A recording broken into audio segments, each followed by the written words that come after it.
Sometimes when I'm thinking about us, before we got lost and we parted, back to back we would carry on and we'd do anything for what we started. But this time we could break. I'm running dry, everything's the same. We'll try tonight. This time we're not safe and sound, not safe and sound. What if I'm no good for you? What if you're no good for me? Yeah. What if I'm no good for you? What if you're no good for me? Yeah. Sometimes when I'm reasoning about us, I know you got me, it's so effortless. Back to back we would carry on and we'd do anything for what we started. But this time we could break. I'm running dry, everything's the same. We'll try tonight. This time we're not safe and sound, not safe and sound. What if I'm no good for you? What if you're no good for me? Yeah. What if I'm no good for you? What if you're no good for me? Yeah. What if I'm no good for you? What if you're no good for me? Yeah. What if I'm no good for you? What if you're no good for me? Yeah. What if I'm no good for you? What if you're no good for me? Yeah. What if I'm no good for you?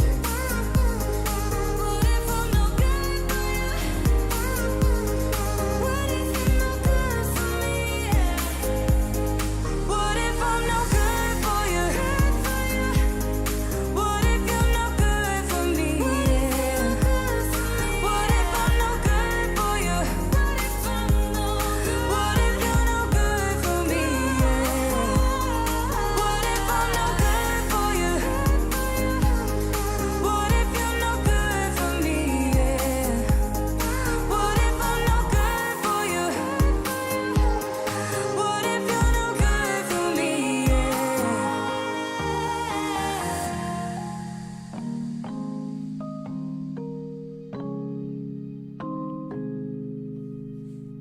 What's up, everybody? Welcome to the FPV news for the week of September 5th, 2023.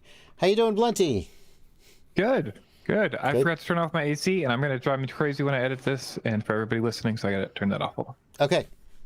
Well, that just means we get to see your legs, which everyone loves. Okay. Everyone loves seeing what's Now the sound won't be beneath bad. what's beneath the desk. There was a thread on the Discord server where people used generative AI to generate what was beneath my desk. Those were all me, but yes. That was all you did. I didn't realize you were doing that. Yes, through Adobe Firefly, that free method to do generative AI. So It was hilarious. I really appreciated it. Yeah. I'm actually thinking of this is going to be news to you. I didn't tell you this, but I'm thinking of changing the bumper music. I'm thinking of changing the bumper music for my Q&A. I don't know if I will change the news because it's like we do we both do the news together, and I feel like I would pick bumper music that would annoy you for the Q&A because, like, fuck you, it's my stream. But for the news, I might. I think it'll annoy you, though. Fair enough. All right, little teaser there on the news that my live stream music may be changing. Please change the news, says JC. JC hates the news. Here's the thing. A few people are going to really like my new choice of bumper music. Many people are going to think it's worse. I don't care. I'm going to do what I want to do for this one. Does this relate to the conversation we had before about an artist? Mm-hmm. Okay, right. Fair enough. It does. Did you listen to any of his music after I mentioned it to you? No, but I do. Yeah, I know enough about the conversation to guess what's happening. I stumbled across an artist on YouTube whose music I really, really like. And so I was like, you know what? I want to make one of these songs my bumper music for my live stream. And then I was like, everyone's going to hate this, but I love it, and that's all that really matters. No, wait, that's not what really matters. You have to make content for your audience. Some people hate the current bumper music. Anyway, let's get into the news. Welcome, you guys. Yeah. Good to be here with you. It is the FPV news. We're back, as we are wont to do. We're back for some news. We got some PSAs. We got Public service GoPro Hero announcements. 12 is out. That's true. Is it out? Coming out tomorrow. It's coming tomorrow. Yeah. Yeah, and we're going to talk about this big announcement that Ken Heron made that I didn't catch exactly what it was, but it was something like RemoteID is canceled, the FAA has been abolished, and every FPV pilot gets a cookie. It was something like that. I don't know. I didn't catch the details. Yeah. Well, so let's start with those public service announcements, and then we'll get into the news proper. And the first one does pertain to that FAA announcement. Where are we going to start? Yeah, we wanted to put it as a PSA just to let everybody know. But yeah, the general gist of it is that Ken Heron put out a video saying RemoteID was canceled. And First and foremost, so the main thing to start off with is there's been no official cancellation. Ken says for the record, sorry, I'm sorry to interrupt you. He said the RemoteID start has been canceled. I just want to give him credit for not quite blatantly lying and only slightly wording his title in a way that could be misconstrued. Go ahead. Fair enough. Yeah, so he claims the RemoteID start date has been canceled and it will be pushed back. There is no official documentation about this. We also wanted to point out, though, and one of the things he references is the Pilot Institute survey, and this is one of the reasons Pilot Institute is also calling for this delay, and put out a survey of his findings, talking about from responses that he got about how people were feeling about RemoteID and what compliance might look like, what was availability like, and those sorts of things. And basically 49% of people responded that they already have a drone equipped with RemoteID, which is actually more than I would have expected. Well, those are probably DJI pilots, right? Maybe. Yeah. I guess it doesn't have to be. Yeah. And then 51% revealed a need for at least one module. So yeah, and then if you scroll down, you'll see he has a letter that he sent, a call to action that talks about, a lot of these issues.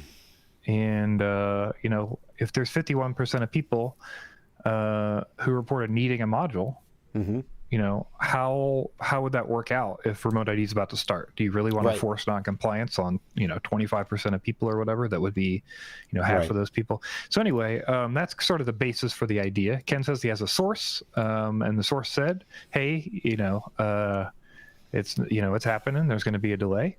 We haven't heard anything officially internally, like from my side of the FAA, because I work with the FPV Freedom Coalition. For those people who don't know, we haven't heard anything about a delay. However, what we have heard is something that echoes similarly to a response that was posted here. We've got another video here by Tim McKay. Tim McKay posted a video, and he got a response from the FAA asking this question, which we know how good public email responses are, but it does echo what is likely the case. And so his response that he got is, the FAA is aware of the concerns. We are considering options with respect to relief from the 16th of September compliance date. We will have more to share with you in the near future on FAA websites and social media. So they didn't deny it. They didn't approve it. But you would think if it was going to happen, they would just say, yes, RemoteID is going ahead.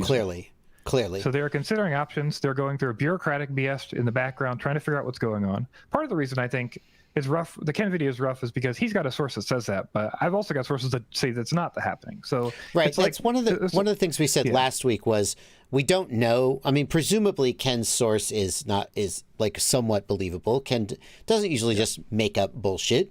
But the FAA, oftentimes the left hand doesn't know what the right hand is doing, and you don't get clear messaging. So just because one person in the FAA said this doesn't mean that's what's going to happen. So I'd say there's a good chance it's happening is not happening at this point based on the information that I have. However, it looks to me like from what I've heard in the back end, from the FAA response and the things that I know about the things they've told us about compliance on the back end, I expect what's going to happen is we will see September 16th come and go, and that will be the date of active rule. So that rule will go into effect as we expected. However, they will announce some sort of delayed required compliance. So they will tell people as a public statement, we understand that you cannot, the X percent of users cannot achieve remote ID modules.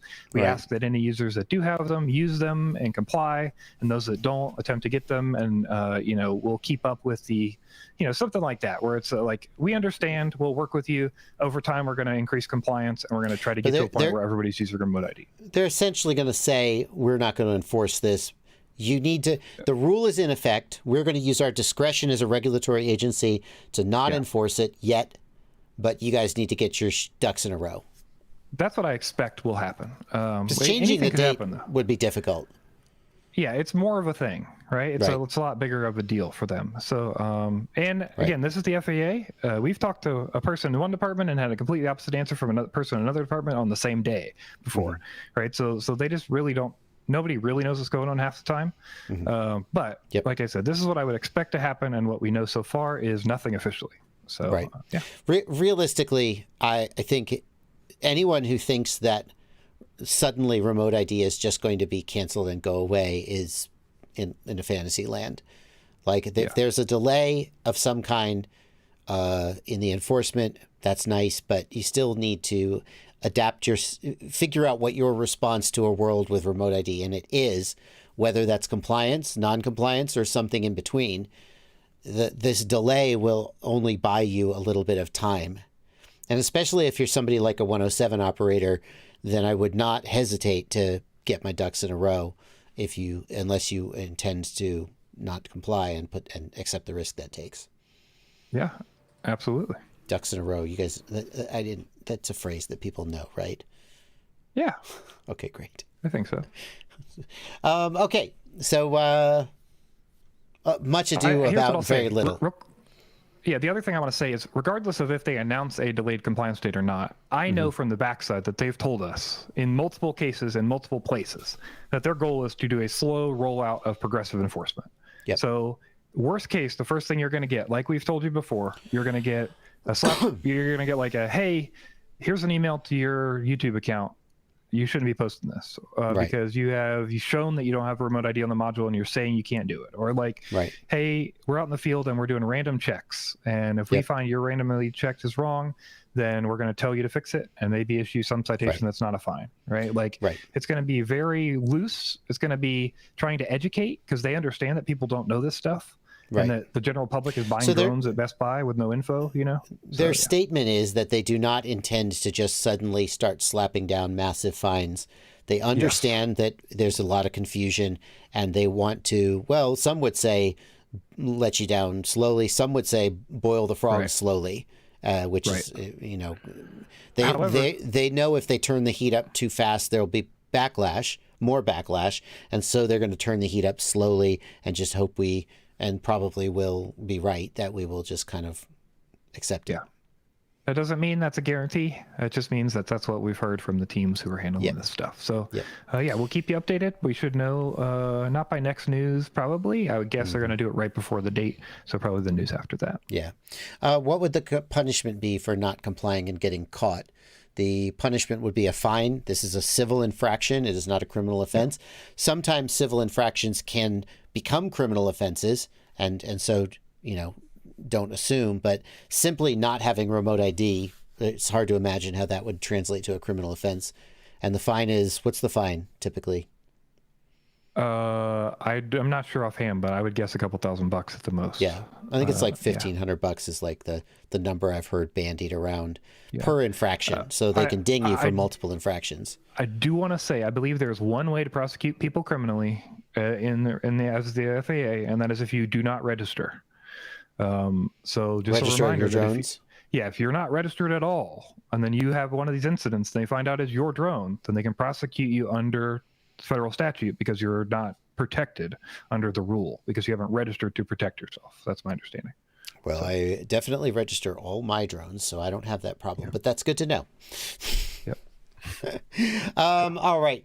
We got another PSA, and this is a surprising one that could result in your LiPo charger. Well, I'm not going to say like lighting on fire, but anytime a LiPo charger does something like this, it's really a problem. Yeah, so this is a report about HOTA chargers, and so far in my collection information here, this goes back 2.5 years to current HOTAs, and so far in testing spans D6 Pro and F6 Plus. I expect this is almost all the HOTAs because I don't see any reason why these designs would be different. So what you need to know is that if you are using AC on your HOTA, so you're using the AC power on the HOTA, your DC port will have voltage on it.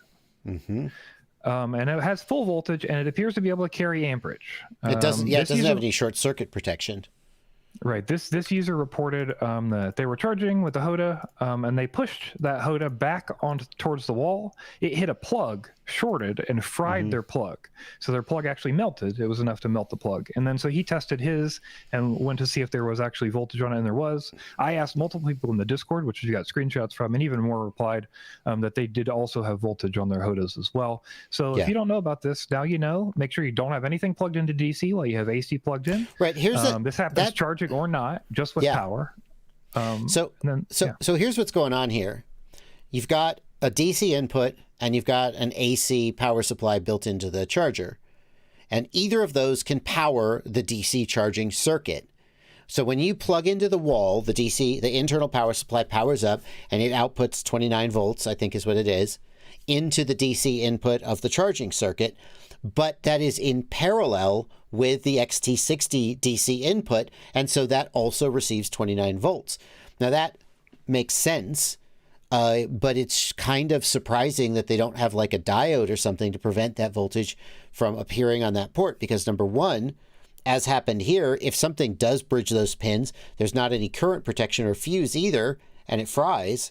And number two, if you had a battery plugged into your HOTA and then you plugged it into the wall at the same time, you would get 29 volts going into your battery, which would be a real freaking bad thing, and could start a fire. So, like, obviously don't do that, but also, HOTA, what's the matter with you? Yeah, John R. in chat says somebody had their battery blow up from this. We've heard reports, we heard the report here from a melted charger, but I could easily see a battery having, you're shoving 29 volts into it. 29 volts is a lot of volts. Even for a 6S, that's excessive. And you're not limiting it, and it's not, I mean, it's just like dumping current in there. So the other thing I'll say is that this user reported that their toolkit did not do this. I have not had the chance to ask people about other styles of chargers, but so far across the HOTA lines, this seems to be a thing. So I would recommend to users that you print a cover or get a cover, a plug for that. A plug, or just slap a piece of tape back there, something so you don't have two bare exposed leads that are putting 29 volts out. That's what I would say. Yeah. Now, the people in the chat are pointing out that HOTA documentation says not to do this. Says, well, number one, it says don't plug in DC and AC at the same time, but users do things and you should have protection built in. But the accidental shorting of the prongs, like, that's just always going to be an accident. Yeah, I mean, I would say that's similar to like reverse polarity protection or something. Yeah, you can not plug a battery in backwards and not fry your piece of device, but we would like reverse polarity protection to protect from that. You know what I mean? So like, it's just a feature that is good for users and that sort of thing. Yeah. Okay. So I have 4 of these chargers. I love them. They're my favorite. Of course, I'm running them off of DC most of the time, but worth knowing if you have them and, take that into account as you use them. Yeah. And HOTA, why do you let this happen? HOTA, here's what and I'm not mad, I'm just disappointed, like your dad used to say. I'm disappointed that now there's something that Toolkit RC definitively does better than HobbyMate and HOTA. HobbyMate and HOTA have been really, really well-made chargers, and Toolkit has always been kind of questionable in my mind. But this is just a hands-down win for Toolkit, because people are saying in the chat that they don't do this, and neither should the HOTAs, and they should redesign to fix this.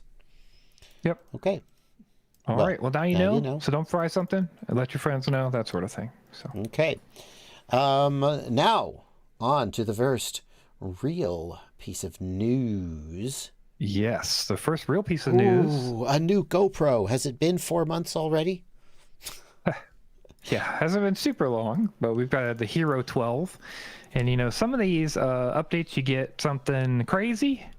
And some of these updates, you get something super basic when you go to the next Hero line. And it looks like we're going to get something super basic. So there's pictures here of the promotional material. If you scroll down a bit, you can see the side of the box that we saw.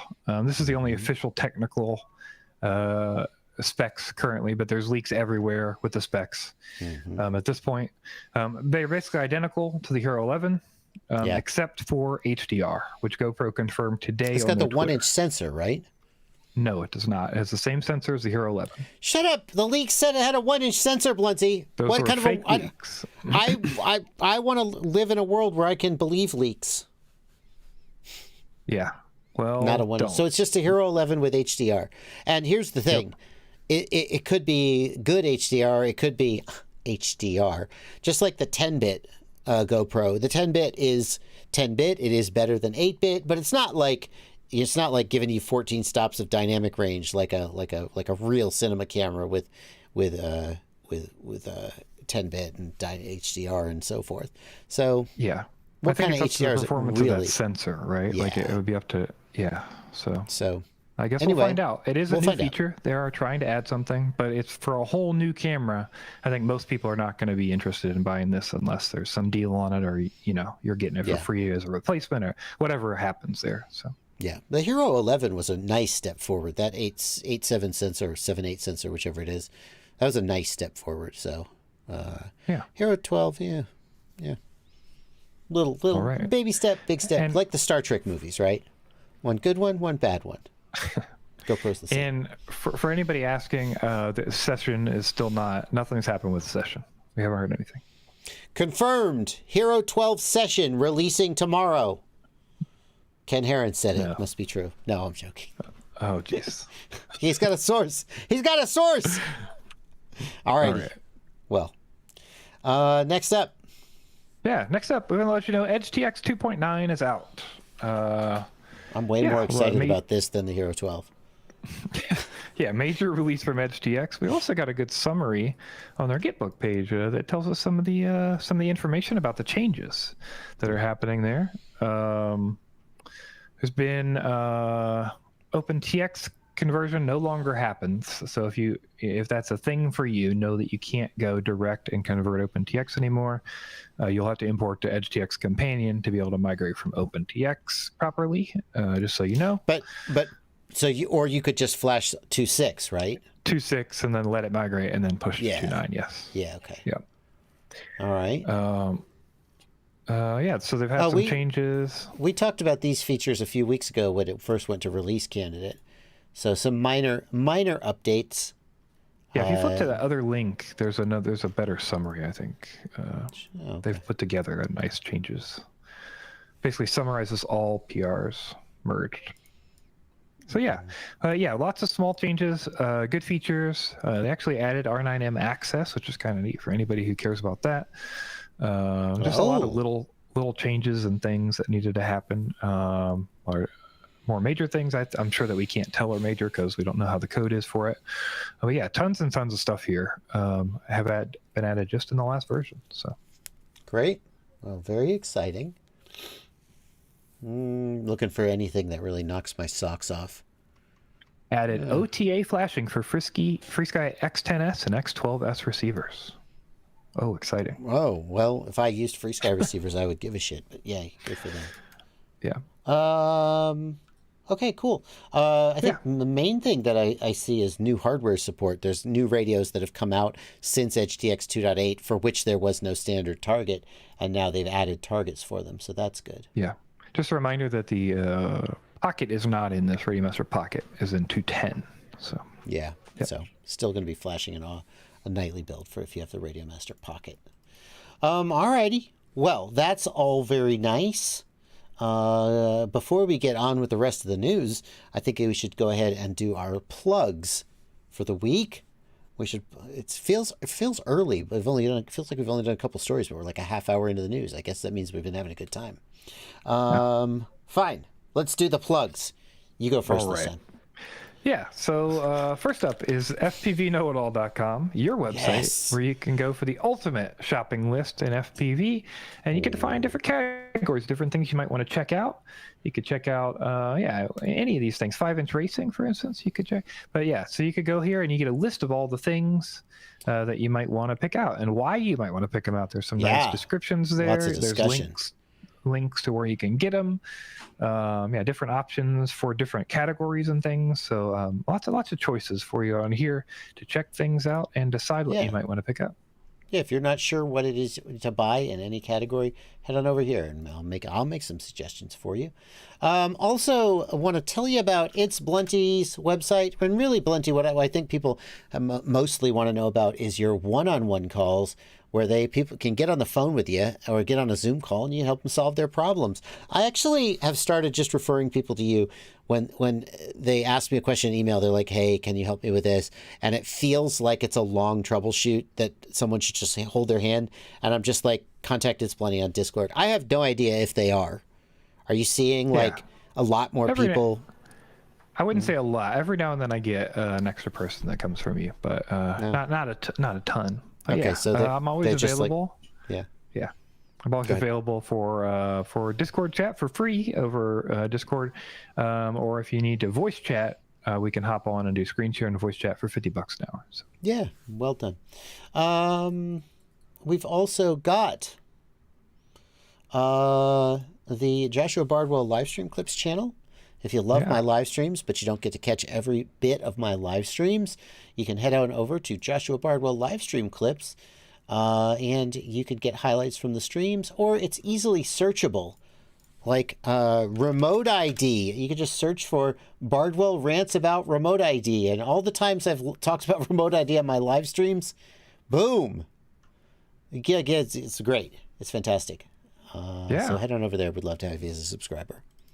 And also, we've got searchfpv.com, which is a website you run that lets you search through all the FPV stores, at least the ones that you've been able to list so far, and you can find whatever you need to find. So you can search in there for, maybe you're looking for goggles, or you're looking for, the Hero 11. That's a good one. Try to pick one up before the Hero 12 comes out, right? So I can just choose North America only, and I can choose in stock only. And I can just look through these search results very easily to come across shop. So searchfpv.com. Yeah. Yeah. Hey, Blunty, before we go on with the news, there is a question in the Discord. Should we have had a story about the September 1st China drone ban? I don't think we've done the news since that went through, have we? No, but we did it before it, and we said exactly what was going to happen. You know what I mean? Like, there's no new info. That's what I would say. Like, the date's passed. Nothing happened. BDB said they can't ship, and that's the only people I saw, and nothing's really happening. So I figured we would do something if something changed. But right now, nothing's changed. So. Yeah, so I do want to acknowledge that is a news item that's outstanding. But right now, we're in this sort of limbo period where the date has passed, and it's not really clear what the effect is going to be. And so we'll have more news when we think there's something to tell you. But right now, it's like nothing has happened yet. It'll take some time for that to really shake out. Okay. Yep. Okay. Continuing on. What is the Betaflight Freestyle competition? So the Betaflight Facebook group is hosting a freestyle competition. And they're doing it to promote the Discord channel, because they're moving from Slack to Discord finally, fully transitioning. So now, they want to make sure you know that you can get in there and ask questions and find out info about Betaflight and stuff. And they're using that. They're using a competition to promote that. So through the whole month of September, there's a freestyle competition here, and you can win prizes. So you could get Superfly gold frame kit and motors and stack and stuff. Some different choices there. If you scroll down a little bit, there's a scroll down. Oh, the Facebook link. Sorry. Oh. If you can. Yeah, hold on. There's a thing with all the awards and stuff that you can get. But yeah, so you're recording a video up to 30 seconds. And you want to do the best continuous freestyle combo or line you can do using Betaflight. Nice. Very cool. Very cool. I'd love to see the Betaflight. I think that Betaflight moving from Slack to Discord is going to really increase the number of people using that. Discord, I mean, Slack is where like your dad goes when he goes to work, and Discord is like where you hang out with your cool friends. I don't know. That's my impression anyway. My son actually is on Discord. He and his friends have a Discord server that they hang out on, and he'll just like get up in the morning and be like, hold on, I got to check Discord. And he'll jump on Discord to see which of his like 7 friends who hang out on the Discord server are online right now. Or they'll just hang out there, like playing. He'll be playing one game, they'll be playing another game. They're not even playing the same game. They're just screen sharing with each other. And I'm like, wow, very different world. I'm old, I think is the gist of this story. And That's Discord. what it sounds like. Discord. And I said to him, I'll call him and I'll be like, hey, Dylan, it's lunchtime. And he'll have his headphones on and he won't hear me. And I'll be like, Dylan, it's lunchtime. And finally get tired of yelling and I'll run upstairs and I'll bang on his door and be like, Dylan, if your headphones on. And so I said to him, can I get your Discord username? So like when I need you to come down for lunch, I can just call you on Discord, because he's always on Discord. And he's like, I don't want you to know. He's like, you can't have my Discord username. I don't want you. Discord's a me thing, Dad. It's like, well, all right. Anyway, not really news related, but speaking of freestyle, you know who's good at freestyle? Bin Chan Kim is good at freestyle. It turns out. Damn right. And this is something you don't see very often. You see it with whoops sometimes, but this is some indoor freestyle from Mr. MCK. My God, he's so good. Is there music? I'm not sure. Okay, hang on. I just assume that always is when we mute it. Okay, we're going to mute it because there's music and I don't want to get a copyright strike. But Min-Chan posted it, so it must be okay. I don't know. I'm not taking any chances. Let's watch the master at work. There's a link in the video description if you would like to watch it with music. It's only 1:21, and Min-Chan certainly doesn't mind the hits, so I'm just going to play the whole thing. Here we go.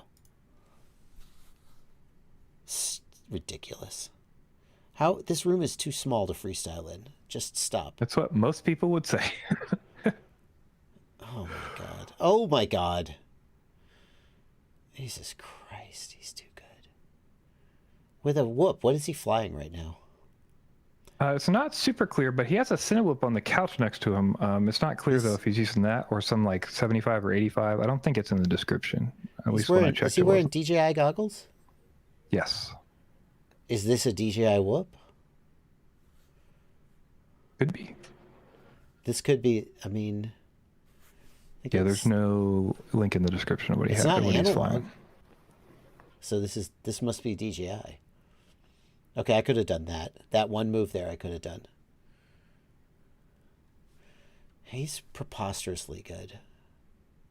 His control and versatility.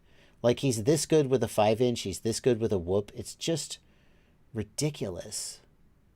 He's ridiculous. Oh, he tapped the wall. Great. Where the hell is he? It's like some tiny room somewhere. So he's got the DJI goggles for sure. Yeah. I think he's flying a DJI drone. Wow. Incredible. Oh, here we go. 3.5-inch Cinewhoop 6S is what he's That's flying. worse. He replied to a comment. That's worse. If that was like a 65 or a 75 millimeter, I'd be like, okay. That's a 3.5 in a Cinewhoop in a place that small. Yep. That's MCK for you. I hate him. He's real good. He is real good. He is real good. Oh, Mr. Huggies posted a stick cam. Is it the same flight? Kim, and today I'm going to show you guys how to freestyle indoor. Oh yeah, so thanks. I've been posting a lot of videos that I'm freestyling in my workplace. Oh, this is his frame, isn't it? Is this his frame? Oh, I believe so. Here are all my quads, racing quads, and freestyle quads, and my Cine drone. And this is the one that I'm gonna use today. Yeah, here it is. So this is the drone that I'm gonna use, and this is the drone that I've been flying. Ooh, flying Ghost. Yeah, somebody told him if you... Oh, you guys can't fucking see because I didn't shift the fucking scene. Sorry about that, guys. And this is the one that somebody told him that if you make a frame, you have to release a freestyle video to promote the frame. Yeah, here it is. So he did that. But joke's on him. He's so good, it doesn't matter. It doesn't make me want to buy his frame. I'm just like, I don't care. You can fly anything and look that good, Min-Chan. The drone that I'm going to use, and this is Mad MCK. This is my signature frame for 3 inches now, which is like super small on it. So if or smokes. Yeah, okay. With Nebula Pro camera. You have to build. All right. You guys can watch that part of this. And no, it's more music. Now we got the stick cam. Jesus Christ. Oh, he is using his TX16S, his signature version. Oh, he's... Alrighty, well, there you go, guys. Now you know how it's done. Yes. Gonna write that down in my notebook. MCK, freestyle and indoors better than you can with a tiny whoop. Better than I can, for sure. But, you know, you're not going to be the best at some things. You got to get on with your life. You know, if you could be the best at one thing, you're having a good life. And you don't be, you know, someone else is going to be the best at something else. I just fly for the love of the game. Yeah. All right. Well. All right. Next up. We got some community spotlights. Yeah, we've shown an ELRS SIM dongle here before, and it's actually related to this project. We're going to show you today the Squid Stick by ThxMrSquid. Thanks, ThxMrSquid. We'll just show you some images of him. He's going to be releasing this soon. He sent this over to the news email, so I figured I would go ahead and share it. But yeah, this uses a project we've looked at before, which is House FPV's CRSF joystick, and he built a little setup board where you kind of solder on some other components. But this is a SIM dongle that was created specifically to sort of be orderable and printable. And it's just like a plug-in USB dongle, so you can use ExpressLRS. With your computer. It's an ExpressLRS receiver that you bind to, or you put your bind phrase on, and then it passes through the signal to USB. Yes, and it's also updatable through Betaflight pass-through. If you wanted to update the firmware to get new functionality or something. Correct. Yep. Or when ExpressLRS 4.x finally comes out sometime in the future, so you could maintain compatibility. Yep. This is not the ExpressLRS Bluetooth game dongle gamepad mode, which uses your module's Bluetooth to be a Bluetooth game controller, because that's kind of flaky, is my understanding. Well, and that would work with any Bluetooth dongle.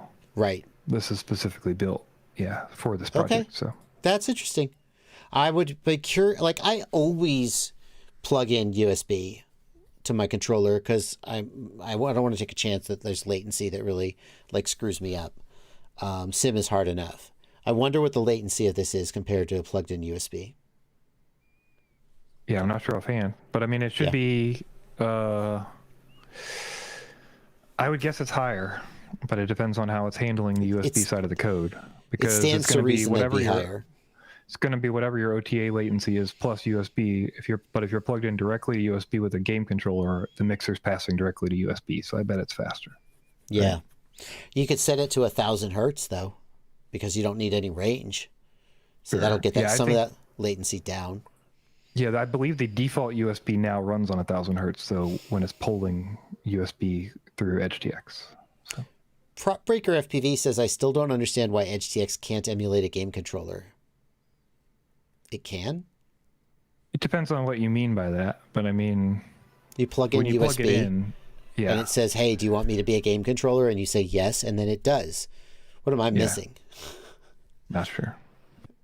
That's either you just didn't know it could do that, but it's kind of such an obvious question that it makes me wonder if I'm misunderstanding it. Oh, Captain Bry, who is an ExpressLRS dev, says the latency is definitely higher than USB because this is still basically a USB plugin, but then you add in the over-the-air latency. So it is higher. For me, I think when you're flying in a simulator, you have to stack the deck as much as you can because simulators, it's really easy. Like if your frame rate is low and your computer is slow and yada, yada, yada, it's really easy for the simulator to feel really inaccurate. And the thing to do to get the simulator to feel as good as possible is to get the most performance from the system, to reduce the latency, to increase the frame rate, and then it still doesn't feel perfect, but it feels way better. So I just, on principle, try to reduce latency on the sim as much as possible. And then I still suck, but... Captain Bryce says he stacks the deck too. Nevertheless, for those who hate wires... thank you to the work done here for this Squid Stick. Can people like buy it? Not that I could tell. I just got the info forwarded out of that email you sent me. So here are a bunch of them that he had mass produced in boxes.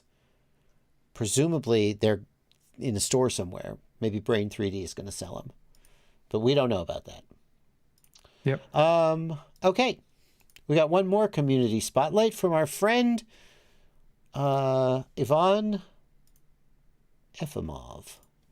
Yeah, Limon has a new video out, and he's doing some battery testing. And we don't get a lot of battery testing in this hobby. It's just true. So batteries are expensive. So I thought it was cool to see some more battery testing. And he does the thing most YouTubers will never do, which is put his results right at the beginning, so you can see that his Tattoo R line did the best, and then he says the Dogcom batteries and the Budget 533 all did very similarly, and the Pyrodrone Graphene was very bad, basically. Well, that's not how you get successful as a YouTuber, but okay, I guess. Yeah. How did he test? I want to know how he tested it. What was his load? He tested with a drone stuck to, straps to the bench with the airflow blocked, and he just runs it with the same RPM limiter in Betaflight so that he knows the drone is using the same RPM the entire time, and then has the throttle scaling to make the RPM correct. So then he uses charts to follow the throttle. Like you can see here, he's graphed the amperage over time. And stuff, so you can see basically, what it's taking to drive the motors in each case. Interesting. So he figures normalizing on RPM should normalize how much power it's taking, or at least for a Pretty quad pilot, it close. doesn't matter because your goal is to get that RPM, right? So you want to compare them with that RPM number. He also covered the quad up. So theoretically, like if you were in open air, if some wind came along, the prop would unload and it wouldn't work as hard to hit the same RPM. But by covering it up, I mean, there may be some like turbulent effects. I don't know. But that's probably not like the worst way to discharge a battery. And there's pretty clear difference. There's a pretty clear difference in the performance that probably relates to the battery's performance. Yeah, he did a lot of testing here. I like this graph as he normalized versus the R line, because the R line did the best in all cases, basically, except for the very beginning of the graph. So he's got the R line at 100%, and you can see comparison versus the R line for all the other batteries. Interesting, yeah. And he thought it was interesting that the Dogcom always wins at the beginning, or often wins at the beginning, and then starts to fall down, and then for some reason the 533 Dogcom works for the first 20 or 30 seconds, and then it's overtaken by the MCK V2. So there's something different about, the lipochemistry and how they're assembled and stuff. I have a theory about that. So when I did battery testing, way back when I used to do battery testing, one of the things I noticed was that as the battery heats up, its internal resistance goes down, right? That's a fact. That's just a way that things work. And so what you'd see is that at the beginning of the test, the battery is room temperature. And then depending on the thickness of the cells and the width of the cells and so forth, some batteries would heat up faster. Other batteries either would have a low internal resistance and not heat up at all. So what those batteries would do is they would just rock and roll right out the gate and stay good. But some batteries would have a higher internal resistance. They would start out shitty or mediocre, and then because of their internal resistance, they would heat up, and they would get better toward the middle or the end of the test as the internal resistance drops. That's, of course, very, very difficult to control for, but that could explain that. It's also interesting to me that the 533 budget battery, did damn near as good as everything else. And since it's a budget battery, presumably it's cheaper. Yeah, it is cheaper, yeah. So he was mentioning that for sure. Like if you're not trying to look for the best of the best. He has multiple graphs in here, the multiple data. He did 4 of each battery and put them through the paces. Oh my God, no one does that. Yes, so at least you're getting some kind of, that's where he's drawing his conclusions from, is 4 batteries each. He did receive most of them for review, for free through the manufacturer, but we hope that they sent, random batteries. So it'd be better if you got them from a store, because the store, if you were to go to China Hobby Line and say, give me batteries for testing, it's plausible. I'm not saying it's likely, or I'm not making an accusation, but it's plausible that they would have like some cherry-picked cells, and they would take a label and they would slap the label on it and send it to you. And maybe you don't notice that this battery isn't the same weight or dimensions as the battery you think you're testing, just because China Hobbyline has a shitload of batteries and they have naked packs that they label. But if you go to somebody like a Get FPV, a Race Day Quads, or a Pyro Drone, and you say, "Will you donate some packs?" They're just going to send a picker and they're going to pull off the shelf, and they're not going to cherry pick anything, you know.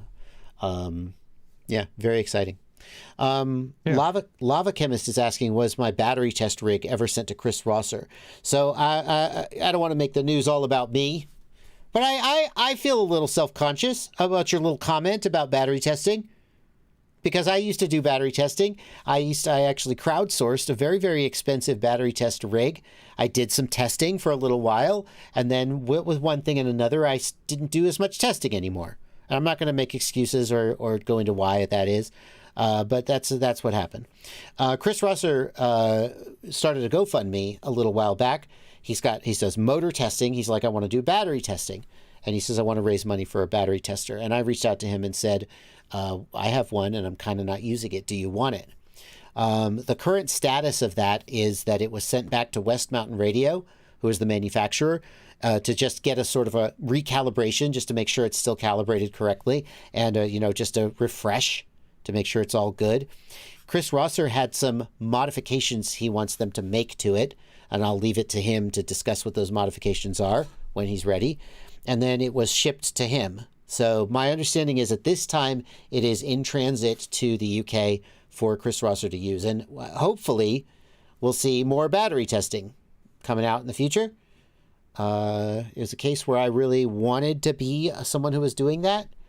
But, well, anyway, I'm not going to go into why I wasn't. It's not really important. Anyway, looking forward to that. Yeah. One other thing we should point out about the video is that Limon, if you skip to like 10 minutes or so, we can see another chart that he did, which is interesting. We don't see a lot of these comparisons, and I don't know how scientific this is, but it's pretty neat. So basically what he does is he shows the first test in red, and then the second test, which is a test where he discharges the battery down to 2.9 volts. Okay. To say like, hey, maybe somebody beat up their pack or brought it in too low, right? Oh, okay, gotcha.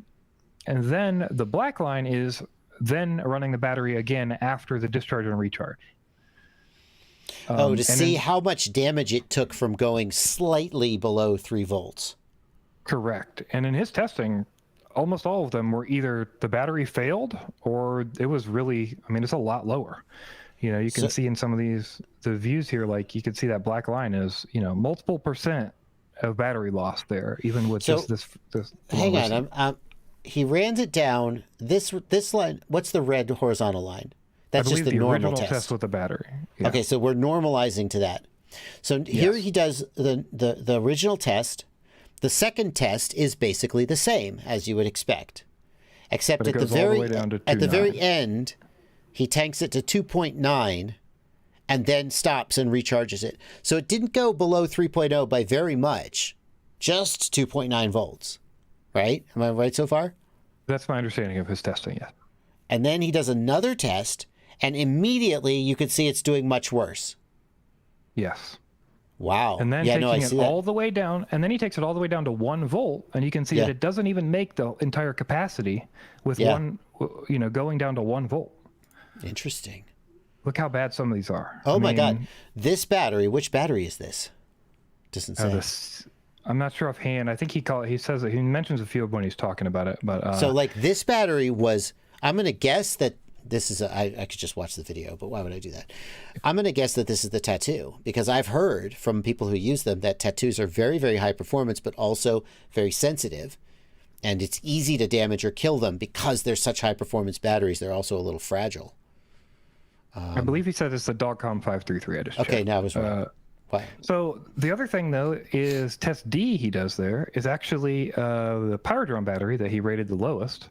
And it actually blew up when he tested it. So he brought it down to 2.9, went to charge it again, and it just blew up. Well, that's not good, because like 2.9 volts is not that bad. Like I have multiple times in my life run a battery down and it's like coasting at 313029, and I land and I real quick take it in and get it on the charger real quick and hope that it's okay. And I think what we learned from this is, number one, it's not okay. All of the batteries showed a performance degradation after being discharged to 2.9 volts. Some a lot more, some just a little. And number two, Yes. I mean, you could blow up. Right. None of them were less than like 3% is one of them, and the rest were 5 to 10% loss. Okay. Like, so that's a lot of loss, and you wouldn't expect that. So don't. bring No, your I batteries would too think, because I would think, well, if it sags to 2.9 and I let it come up a little bit, and then I get it on the charger real quick, it's probably fine. Not true. That's a good test. That's an interesting, like, I never thought to do that test. It's a new result. It's new information, and that's really exciting. I'm very happy that we covered this. Yeah. Yeah. Okay, great. Well, thank you, Limon, for that. We got one more spotlight. Community spotlight. Yeah. This is a video by WestPsyde FPV. And he made a Dewalt drone, like all the way. You'll see here. So I was disappointed when I first saw this that he didn't actually use like a Dewalt drill or a Dewalt tool as the motor, because that reminded me of David Finderstall's, what did he make a drone out of? A grinder, I think. I can't remember. Dremel drone. He actually used the motors in the Dremel tool as their quad motors. But okay, so I reset my expectations, and it's really freaking cool. It's really freaking cool what he did. Yeah, yeah. I mean, his basic goal here was like, I want to make a drone that I can snap the battery into, and it just flies, right? And then also, obviously, it's themed, and it's got all the logos on it, and yeah, I mean, he went all about, all out on it. Yeah. Got some yellow, nice DeWalt yellow PETG filament for the frame. Got some yellow motors. This is a great build. Yeah, and he goes through the whole process. He cuts a frame and designs it, and goes through the whole way to build it and everything. Oh my God, he cuts the carbon and everything. That's baller. Frame assembly, painting the motors. Oh, I was wondering where he got yellow motors. Oh, he took the bells off and he's just painting them the color. Damn, this is like real commitment. Real commitment, dude. What a beautiful... DeWalt should sponsor this. They won't. Right? Yeah, they should I'm sure pay they him won't. for this. That would be pretty cool. That's so cool. And Yeah, dude like to is... put in an ad or something, that would be neat. Right? Like, look how professional that looks. Look how professional that looks. Looks so professional. The DeWalt drone. Dude is kicking ass too. 76,000 views off of 6,000 subscribers. He's gone viral. Like, those are not all his subscribers. So that's really great to see him succeeding. Great work. Great work. Very, very cool. Good job, WestPsyde. Absolutely. We got some events. We got an event to tell people, just one event to tell people about, Blunty. Yeah, we wanted to let you know that there is a Velocidrone race called the Race of the Lowlands #2. Yeah, and that's happening if you want to check it out. So there's a YouTube video we linked with the track on there, so you can find out, what it's going to be like. This YouTube video is not loading for me. There it is. And that's the 9th and 10th of September. Okay, so. Very exciting. Race of the Lowlands in December. December? September. Oh. I may be in... Where is this? Where is this? What country In is this? Velocidrone. Oh, this isn't a live race. It's a Velocidrone race. Correct. Yeah. Okay. I saw Deep in Wien. It's possible that I'll be in the Netherlands in December. Maybe it was poorly presented to me. Maybe this is a real race and they're showing the track, but it's not. Everything's in another language, and I was told that it's a Velocidrone race, so I'm not really sure what's going on there. The track of the Race der Lagerlanden. I thought that the Race der Lagerlanden... Well, we'll never find it. I thought it was a real race. I might be wrong. Well, Someone in the chat who speaks Dutch, let us know. All right. All right. Next up, we've got a follow-up to a story we did like 2 years ago, which is a study from UZH, where, let's see. Yeah, UZH is the robotics laboratory at the University of Zurich. And previously we discussed them beating humans in a race with a drone. They were running drones through AI simulations and basically getting those drones in real life to perform as well or just better than some of the pilots. But a lot of people had concerns. They said, hey, this is kind of cool, but, you know, and everything's not on the quad, right? You're using all these sensors and like external things and So they had external sensors detecting the quad's position in space, and the processing was also off the quad. And basically the computer flew the quad around, learned the track, did a bunch of number crunching, and then it did in fact fly the quad through the race course, which was really impressive. But it's like, listen, it's not like you have just a self-contained quad that can fly through a course all by itself. So it did kick Vanover's ass, though. Yes. It was kind of terrifying to see the quad go. Anyway, so what's the news? So they have now figured out how to do this. It's on board at the time of flight. So they've got a new way to do this. Essentially, it uses a program or a thing called Swift. And Swift is a way for them to analyze all this information on board and make decisions about the flights. However, this is done through, so they basically go in a computer, they make an AI model of everything, they run it all in the simulation so they know where everything's going to go. Then they take it in the real world and they fly it around in the real world with external sensors on the course to figure out how everything's kind of working. Okay? Then, once that's done, in the actual race, the drone only uses what's on board to navigate. They fly it in the real world to train the AI about the differences between the AI model and the real world.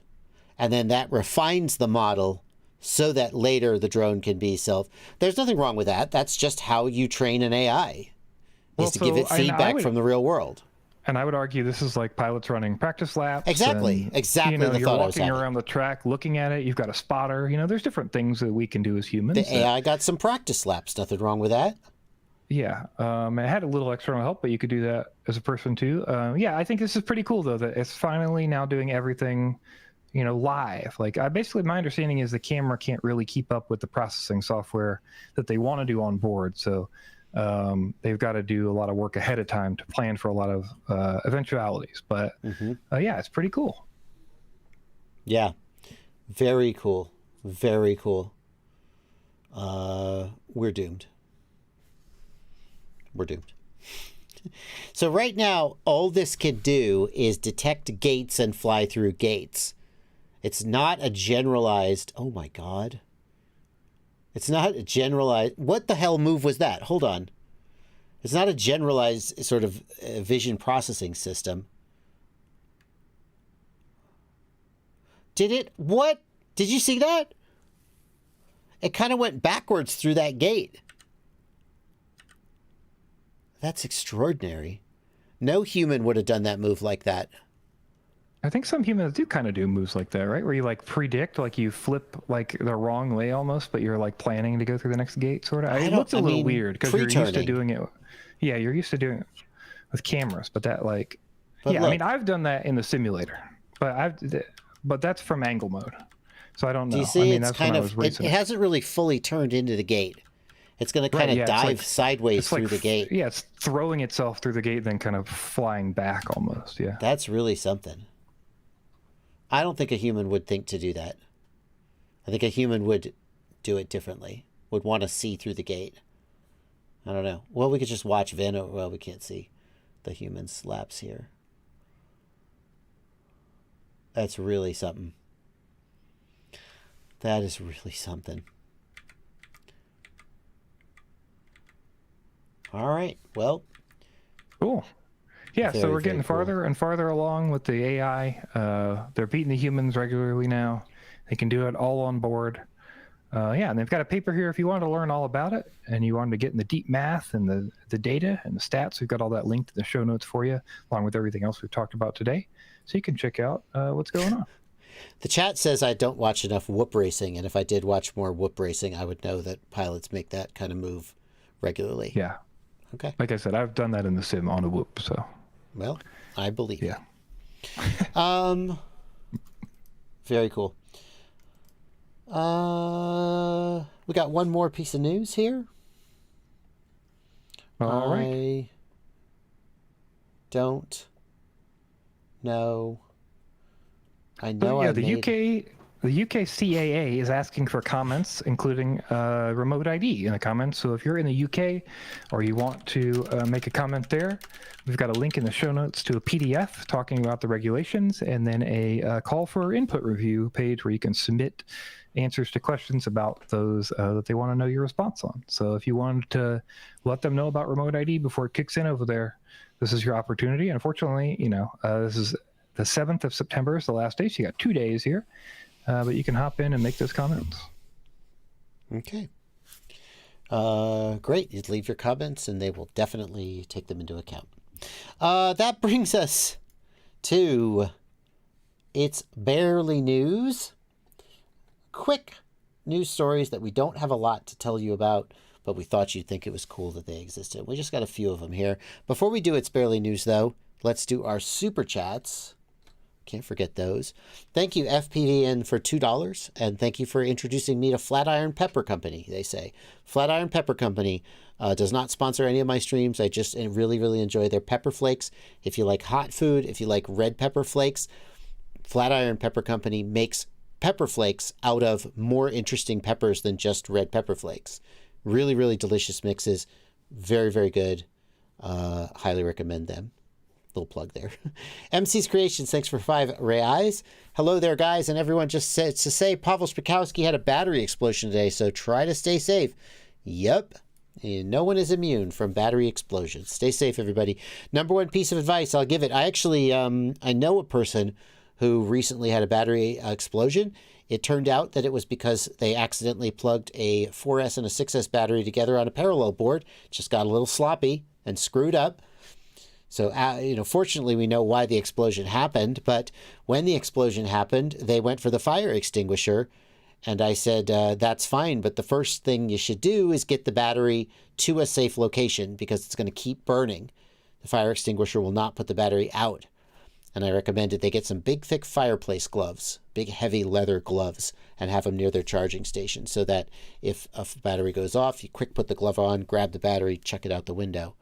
And that's my little piece of advice. I'll pass that on to everybody if we are talking about lipo safety. Ivan Efimov, thank you for a $2 super chat. Thanks for covering my video. Absolutely. Good work. Thanks for doing the work, man. We appreciate it. Yeah. Welding gloves would be fine. Yep. The Jack Russell FPV, thanks for £5. Shout out License to Drive for his efforts with his latest print.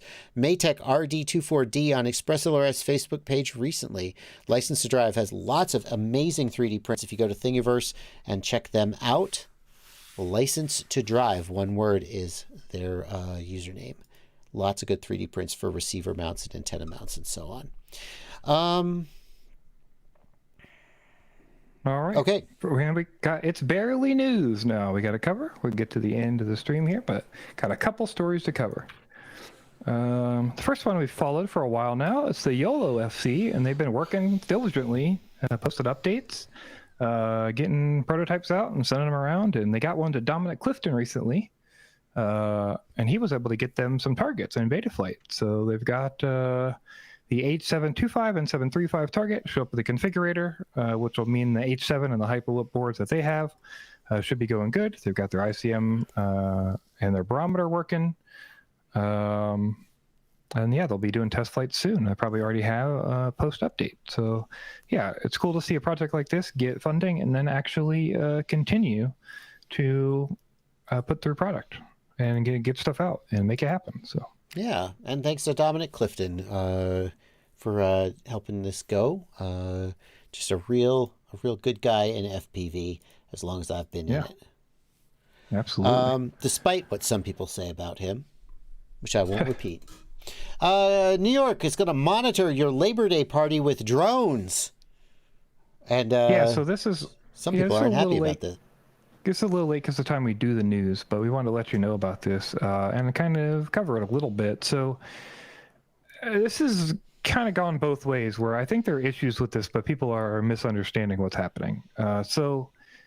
This is a tough one. So basically, New York is saying that, hey, if there's priority calls or non-priority calls, we can't send people out all the time. So we're going to use drones to monitor anything people call about, specifically large crowds, large parties, things like that. We're going to send the drones up. We're going to look at everything, monitor things, and decide if we need to send somebody out or not. And I think at face value, that's not crazy, right? Right. I mean, but I think I'm certainly not an expert on constitutional law or whatnot, but like the alternative would be that a police officer goes out and like looks into your backyard to see if there's a giant gathering of people, listens and so on. And so I think the argument is that they're simply performing that same observation remotely, that they have a right to do that. Yes. They're not violating your privacy, would be their argument. Right. And I think one of the big concerns, if I review the facts in this, right, it's like, okay, so this is any 311 call. It's a non-emergency call. So it means anyone could call, or you could say somebody called, or you could call anonymously if you wanted to do something. So that means that there's essentially to me, it's sort of like using a 311 call as probable cause to check things out with people and do it in a way as, in a surveillance way. Like if you have a crowd of people that's assembling that you don't like, and normally you couldn't do anything about it. You stand in the front and you whatever. Now you can fly drones over them and harass them or inspect them or take recordings of things people are doing, or there's a lot of things that can happen. And I think a lot of us would consider those violations of our rights. So yeah, because the flip side of that is that a cop can come to your front door. They can come to your fence, and anything they can see from the public street or hear from the public street is fair game, but they can't,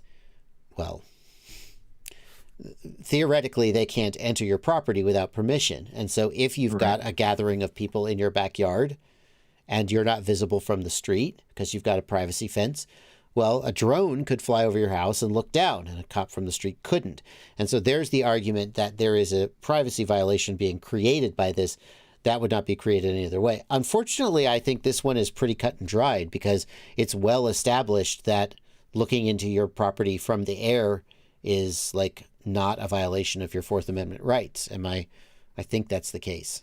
Yeah, it's tough because a lot of people say that it's different, right? Because it's there's a different cost to fire it up, and there's a different ease of use of the process, and there's a different time delay for the on-siteness. There's a lot of layers to it. But I believe currently, it sort of follows on the same rules as an airplane or a helicopter. Yeah. All right. Well, dystopia is going to dystopia, I guess is where I'd put it. One more police-related story. The Connecticut Drone Detection Unit. Yeah, this one is more of I kind of wanted to include this because I want to let you know what other people are seeing about us, if that makes sense. Because this is something all of us understand. This is just a truck where people drive around with a laptop and they can scan for remote ID like anybody can, right? But the way the story is presented is hey, they're rolling around with a drone detection unit, which is a truck equipped with the ability to catch your drones. Is it literally just remote ID? It's not even Periscope or something? I don't think that's supported anymore, but it's possible that's supported. But basically, it's just a truck with some laptops in it. And drone detection unit! Yeah, as far as I can tell, there's nothing sophisticated going on here, nothing super fancy. It's just anything any group would be doing. But the way they're posing it is, kind of different to the public. And I think that's, something to know. So, they talk about how they're attempting to do education with it, but they're handing out citations and things instead of education, which is kind of not great. So, yeah. Okay.